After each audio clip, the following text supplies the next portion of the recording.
నమస్తే.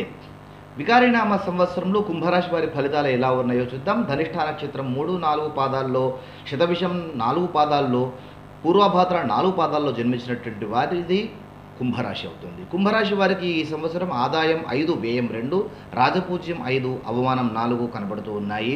ఇక ఈ సంవత్సరంలో వికారినామ సంవత్సరంలో కుంభరాశి వారి యొక్క గ్రహస్థితి చూస్తే మనము ఉన్నతమైనటువంటి జీవన విధానం కనిపిస్తుంది. ఉద్యోగం చేసేటువంటి వారికి ప్రమోషన్లు లభిస్తాయి. ఆర్థికంగా ఈ సంవత్సరం కలిసి వస్తుంది. జనవరి 23, 2020 వరకు మంచి కాలమే అని కూడా చెప్పుకోవచ్చు. విదేశ ప్రయాణాలను చేస్తారు. ఆశించిన దానికంటే కూడా ఆదాయం అధికంగానే కనిపిస్తూ ఉంది. 24 జనవరి 2020 నుండి కుంభరాశి వారికి ఏలినాటి శని ప్రభావము ప్రారంభమవుతుంది. అప్పటి వరకు అనుకూలమైనటువంటి ఫలితాలే అని చెప్పుకోవచ్చు. ఏలినాటి శని దశ ప్రారంభమయ్యాక అంతగా కలిసి రాకపోవచ్చు. వృధా వ్యయము, మానసికమైనటువంటి అశాంతి, ఆరోగ్య భంగం ఏర్పడేటువంటి అవకాశము ఏలినాటి శని ప్రభావం వలన కనిపిస్తుంది. ఇక గురు సంచారం వలన మీకు ఈ కుంభరాశి వారికి ఎలా ఉంటుంది అని అంటే మంచి ఫలితాలే గురువు వలన కలుగుతాయి. ముఖ్యంగా విద్యార్థులకు వైద్యులు, ఇంజనీరింగు, ప్లీడర్ ఈ రంగంలో ఉన్నటువంటి వారికి కూడా చాలా అనుకూలంగా ఉంటుంది. వృత్తి ఆధార నిపుణులకు అత్యంత అనుకూలమైనటువంటి ఫలితాలు గురువు ప్రసాదిస్తాడు. సమాజంలో పేరు ప్రఖ్యాతులు, కీర్తి ప్రతిష్టలు గురువు వలన అనుకూలంగా ఉంటాయి, చాలా మెరుగుపడతాయి. న్యాయవంతంగా మిక్కిలి ధనార్జన కూడా గురుగ్రహం మీకు అనుకూలంగా ఇస్తాడు. ఇక కుంభరాశి వారికి రాహువు వలన సంతాన సంబంధమైనటువంటి సమస్యలు ఏర్పడతాయి. యువ దంపతులు సంతాన ప్రయత్నాలు ఫలవంతం అవుతాయి.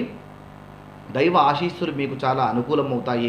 రాహుకేతులు ఇరువురు కూడా ఆర్థికంగా అతి చక్కటి ఫలితాలను ఈ సంవత్సరం అంతా కూడా మీకు కలగజేస్తున్నాడు. మొత్తం మీద ఈ సంవత్సరము కుంభరాశి వారికి ఆర్థికంగా బాగా కలిసి వస్తుంది. అయితే 24 నవంబర్ తర్వాత శని మారడం వలన శని యొక్క పరిస్థితి అనుకూలంగా మీకు ఉండదు కనుక ఏలినాటి శని ప్రభావం ప్రారంభమవుతుంది కనుక ఆ సంవత్సరం అంతా కూడా మీరు నిత్యము శనైశ్చర గ్రహ జపాన్ని చేసుకుంటూ ఉండండి. సుందరకాండ పారాయణం చేసుకోండి. వీలైతే కనుక బ్రాహ్మణుల ద్వారా శనైశ్చర గ్రహం యొక్క జపము 19,000 సార్లు జపం చేయించి ఆ తర్వాత అందులో దశాంశము గోక్షీర తర్పణాన్ని, అందులో దశాంశము హవనాన్ని చేసి నల్ల నువ్వులు, నల్లని వస్త్రాన్ని ఒక శనివారం పూట ఒక బ్రాహ్మణుడికి దానం ఇచ్చినట్లయితే కనుక శనీశ్వరుని యొక్క బాధ పూర్తిగా తొలగిపోతుంది అని మనకు శాస్త్రం చెప్తుంది. పూర్తిగా రాశిఫలాలపైన ఆధారపడకుండా ఒకసారి ఇప్పుడు నడుస్తున్నటువంటి మీ గ్రహస్థితి కూడా జాతకం ప్రకారం చూసుకోండి.